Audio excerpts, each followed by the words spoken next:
warkii hore war soo dhaaf waayeel qolof lahaay. Ma tahay qof danaynaya in uu sameeyo warbixinno?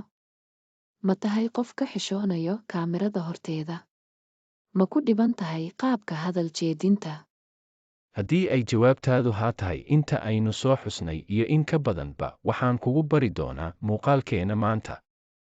Maanta kadib iska ilow in aad tidhaahdo waan xishoonayaa ama kaamirad ma hor istaagi karo. Haddaba taasi waa ay dhammaatay oo waxa ay kaaga ekaan doontaa inta aad muuqaalkan aad ka dhammaysanayso oo keliya muuqaalka inoo laag garay kadibna na soo raac si aan kuu tusno waxa lagaaga baahan yahay.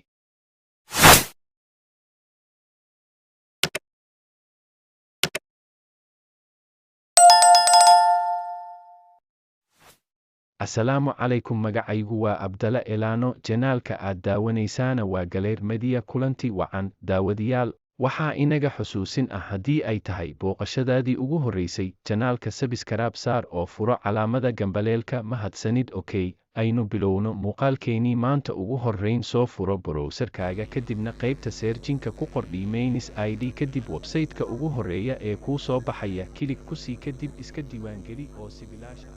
Intii fahantay waa ay fahantay, inta kale na qaybta commentiga wixii su'aal ah. Haddii kale muuqaal kale ayaan ka soo samayn doonaa insha Allah. Saaxiibada qaaliga ah oo muuqaalka laagta ha ka ilaawina. Intaa muuqaalkan oo kale ku kulmi doono, waxaan idinkaga tagayaa sidaas iyo ammaano Allah.